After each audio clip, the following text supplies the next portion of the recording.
بسم اللہ الرحمن الرحیم۔ السلام علیکم ورحمۃ اللہ وبرکاتہ۔ واقعہ تو عذاب قوم لوط۔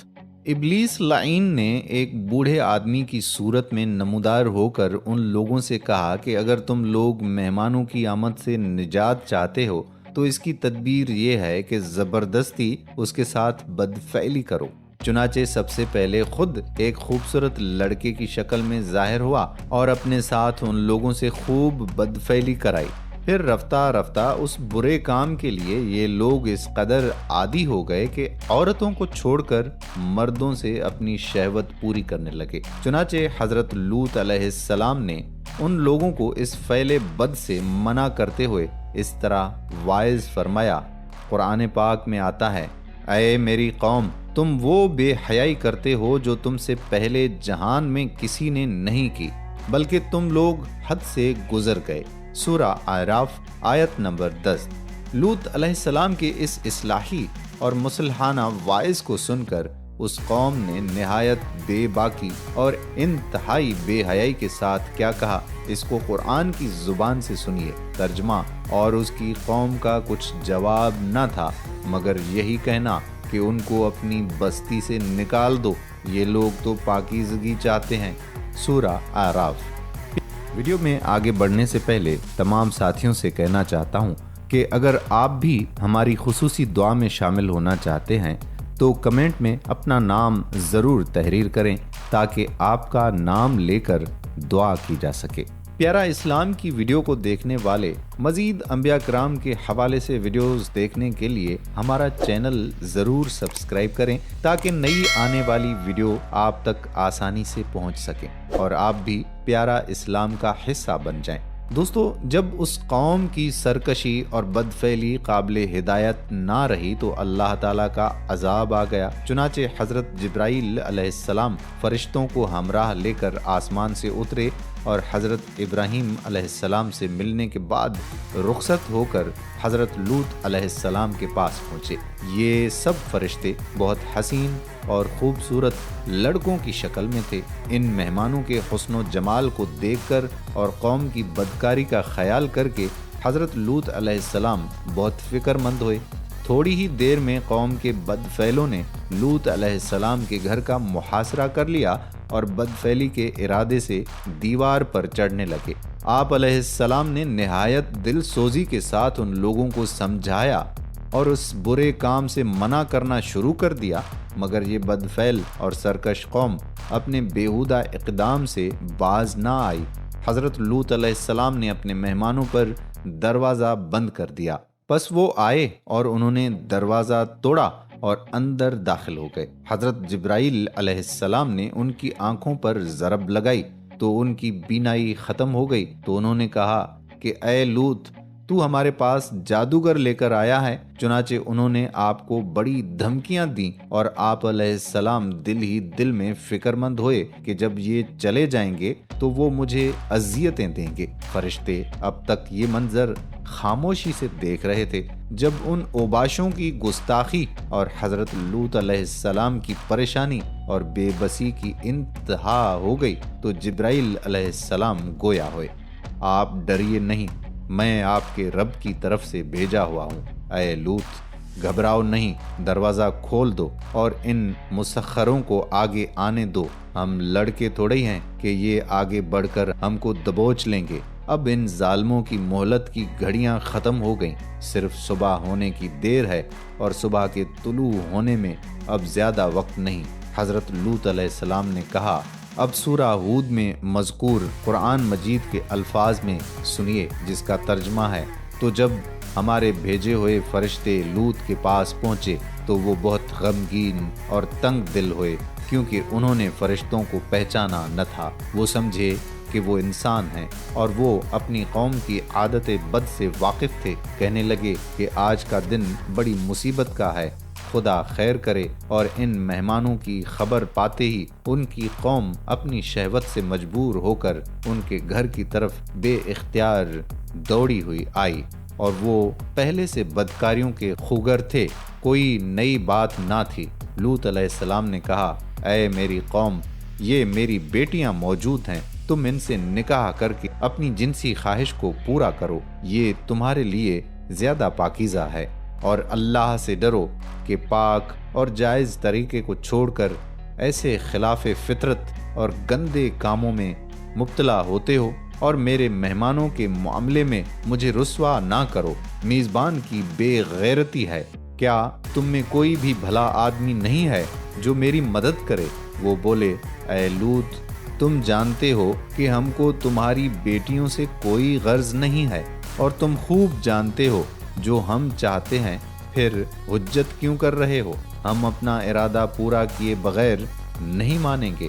اس موقع پر لوط علیہ السلام نے انتہائی گھبراہٹ اور پریشانی کے عالم میں کہا، کاش مجھ میں تم سے تنہا مقابلہ کرنے کی طاقت ہوتی، یا کوئی طاقتور اور مضبوط پناہ دینے والا ہوتا، یعنی یہاں میرا کنبہ اور جتھا ہوتا جو اس وقت میری مدد کے لیے کھڑا ہو جاتا، کیونکہ حضرت لوط علیہ السلام اس قوم کے آدمی نہ تھے بلکہ کنعانی تھے، اور مضبوط سہارا سے مراد برادری کا طاقتور جتھا ہے۔ مگر پھر ان کو تنبیہ ہوا اور فوراً خیال آیا کہ بہتر یہ ہے کہ میں ایک بڑی طاقت کی پناہ لوں، اور وہ اللہ تعالیٰ کی عنایت اور مدد ہے۔ حضرت لوط علیہ السلام کی اس پریشانی کو دیکھ کر آخر فرشتوں نے اپنے آپ کو بے نقاب کر دیا اور کہنے لگے، اے لوط، گھبراؤ مت اور ہماری فکر نہ کرو، ہم تمہارے پروردگار کے بھیجے ہوئے فرشتے ہیں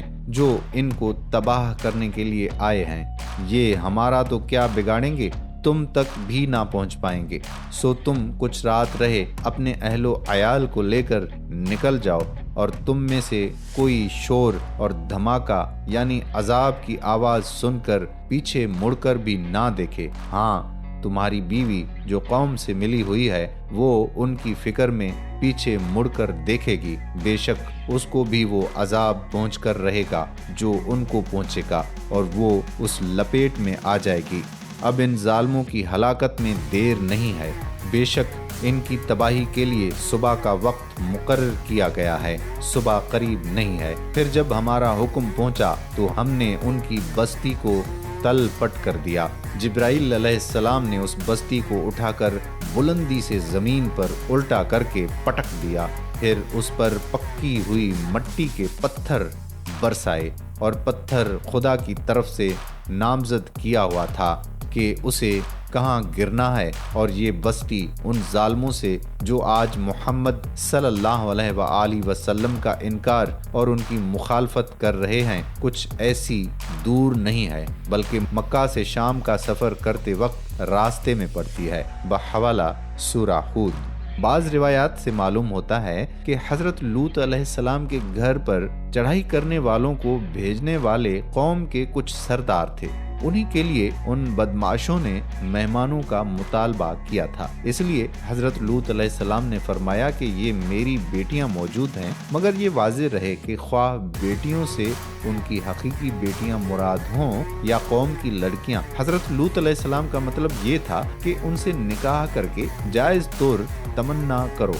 خدا نہ خواستہ یہ مطلب نہیں تھا کہ زنا کرو، ورنہ اس کا ہرگز یہ مطلب نہیں رہتا کہ کوئی اللہ کا نبی ایسی بات کر سکتا ہے۔ چنانچہ حضرت لوط علیہ السلام اپنی بیٹیوں کو ساتھ لے کر بستی سندوم سے باہر نکل آئے۔ ان کی بیوی اہل سندوم سے ملی ہوئی تھی، اور بعض روایات کے مطابق اسی نے سندوم کے بدماشوں کو خوبصورت مہمانوں کی آنے کی خبر دی تھی۔ جب قوم لوط پر عذاب آیا تو آپ نے فرمایا کہ کوئی بھی بستی کی طرف نہ دیکھے، ورنہ وہ بھی عذاب میں مبتلا ہو جائے گا۔ لیکن عذاب کا دھماکہ اور شور و ہنگامہ ہوا تو آپ کی بیوی نے پیچھے مڑ کر دیکھا، اور ان کی حالت معلوم کرنے کے لیے کچھ دیر رکی تو اتنے میں ایک پتھر اسے آ لگا، اور وہ بھی عذاب کی لپیٹ میں آ کر ہلاک ہو کر جہنم رسیدہ ہو گئی، اور توریت کے بیان کے مطابق نمک کا ایک ستون بن کر رہ گئی۔ حضرت لوط علیہ السلام سندوم سے نکل کر ایک قریبی بستی سوعر میں چلے آئے، ساتھ میں ان کی 2 بیٹیاں بھی تھیں۔ سوعر عذاب سے محفوظ رہا، اور غار میں حضرت لوط علیہ السلام نے پناہ لی اور قیام فرمایا۔ اللہ تعالیٰ نے زمین کو لپیٹ دیا۔ اس طرح آپ علیہ السلام اپنے چچا حضرت ابراہیم علیہ السلام کے پاس پہنچ گئے۔ روایت ہے کہ حضرت لوط علیہ السلام نے یاقین نامی بستی میں رہائش اختیار کی۔ اس سے پہلے آپ زغر میں تشریف فرما ہوئے۔ جب آپ علیہ السلام نے عذاب الہی کے آثار کو دیکھا تو آپ علیہ السلام اللہ تعالیٰ کے حکم سے وہاں چل دیے اور اس جگہ پر سجدہ ریز ہوئے، اور آپ کی زبان مبارک سے یہ الفاظ نکلے: میں نے یقین کر لیا کہ اللہ کا وعدہ برحق ہے۔ انہی الفاظ کی مناسبت سے اس جگہ کو یاقین کے نام سے پکارا جاتا ہے۔ مقام یقین قریہ بنی نعیم سے 2 میل کے فاصلے پر ہے، جہاں سیدنا ابراہیم خلیل اللہ علیہ السلام اور سیدنا لوط علیہ السلام کا مقام مصلی ہے۔ وادی پر قہر الہی سے آنے والی تباہی کے بعد اللہ کے حکم سے اس قریہ بنی نعیم کا رخ کیا، جہاں ان کے چچا حضرت ابراہیم علیہ السلام قریب ہی الخلیل میں رہتے تھے۔ اس پہاڑی سے بحر لوط بالکل سامنے نظر آتا ہے، اور یہی حضرت لوط علیہ السلام کفر بریک نامی گاؤں میں مسجد الخلیل حبرون، جس کے نیچے ایک غار ہے جہاں انبیاء کرام 1 فرسخ کے قریب فاصلے پر مدفون ہیں۔ سیدنا لوط علیہ السلام کی قبر مبارک زمانہ گزشتہ سے اب تک موجود ہے۔ یہ 5 بڑے بڑے شہر تھے۔ ان بستیوں کو قرآن کریم میں موتفقہ کے نام سے موسوم کیا گیا ہے۔ قرآن پاک میں آتا ہے: پس سورج کے نکلتے ہی ایک زوردار چنگھاڑ نے انہیں آ پکڑا۔ جب انہوں نے صبح کی تو اللہ تعالیٰ کے حکم پر جبرائیل علیہ السلام نے ان کی بستیوں پر حملہ کیا اور انہیں ان کی بنیادوں سے ہلا دیا۔ زمین کو 7 زمینوں سے اکھیڑا، پھر اپنے پر ان کے نیچے داخل کیے اور اپنے پروں کے اطراف پر اس شہر کی بستیوں کو ان میں موجود ہر شے کے ساتھ اس طرح اٹھا لیا کہ ہر چیز اپنی جگہ رہی، پانی کے برتن سے پانی بھی نہیں گرا۔ پھر ان سب بستیوں کو آسمان کے قریب تک بلند لے گئے، یہاں تک کہ آسمان دنیا کے باسیوں نے ان کے مرغوں کی آواز اور ان کے کتوں کے بھونکنے کی آوازیں سنی۔ پھر سیدھا اٹھانے کے بعد اوندا کر کے پلٹ دیا اور زمین کی طرف پھینک دیا، جو ان کے عمل خبیث کے مناسب حال تھا۔ ان میں سے جو سب سے پہلے نیچے گرے وہ ان کے بالا خانے تھے۔ کسی قوم کو وہ عذاب نہیں دیا گیا جو انہیں دیا گیا۔ پہلے اللہ تعالیٰ نے ان کی آنکھوں کو ضائع کیا، پھر ان کی بستیوں کو الٹا کیا، پھر ان پر آسمان سے آگ میں پکے ہوئے مٹی کے پتھر برسائے۔ تفسیر در منشور میں لکھا ہے کہ اللہ تعالیٰ نے ان پر گندھک کے پتھر برسائے، پھر کنکر کے پتھروں کا میںہ برسا اور چکنا چور ہو کر بکھر گئیں۔ پھر کنکر کے پتھروں کا میںہ برسا اور زور سے سنگ باری ہوئی کہ کوئی بھی نہ بچا۔ ان کی لاشیں ٹکڑے ٹکڑے ہو کر بکھر گئیں۔ ان شہروں میں جتنے مرد و عورت اور بچے آباد تھے، اتنے ہی پتھر ان شہروں پر برسے تھے۔ جو پتھر ان پر برسائے گئے تھے ان پر نشانات تھے جن کی وجہ سے وہ دوسرے پتھروں سے ممتاز تھے۔ ان پر خطوط تھے یا مہریں تھیں، یا ان پر ہر شخص کا نام لکھا گیا تھا، اور جس کے نام کا جو پتھر تھا وہ اسی کو لگتا اور وہ ہلاک ہو جاتا تھا۔ قرآن کریم میں آتا ہے: پھر جب ہمارا حکم آ پہنچا تو ہم نے اس بستی کو اوپر نیچے پلٹ دیا اور ان پر کنکریلے پتھر برسائے۔ ان پتھروں میں بڑے بڑے پتھر مٹکے کے برابر تھے اور چھوٹے سے چھوٹا پتھر گھڑے کے برابر تھا۔ فلک بوس عمارتیں زمین پر اوندھی گر گئیں اور سخت پتھروں کی ایسی موسلا دھار بارش کی گئی کہ وہ سب خاک سیاہ بن کر رہ گئے، اور ہم نے ان پر ایک طرح کا میںہ برسایا۔ پھر دیکھ لو اب کہ مجرموں کا انجام کیسا ہوا۔ عذاب صبح ہوتے ہی شروع ہوا اور اشتراق تک سب معاملہ ختم ہو گیا، حتیٰ کہ ان کی قوم کا کوئی شخص بستی سے باہر تھا یا چلا گیا تھا تو اس کو وہیں پتھروں کے عذاب سے ہلاک کر دیا گیا۔ تورات میں ہے کہ سدوم اور عمودہ پر آگ اور گندک کی بارش ہوئی تھی، اور قرآن مجید میں ہے کہ پتھر گرے تھے۔ دونوں بیانوں کے جمع کرنے سے معلوم ہوتا ہے کہ ایسی حالت پیش آئی ہوگی جیسے آتش فشاں پہاڑ کے پھٹنے سے واقع ہوتی ہے۔ بہرحال یہ وادی پھٹ کر دب گئی اور بحیرہ مردار کا پانی اس پر چھا گیا۔ استغفر اللہ۔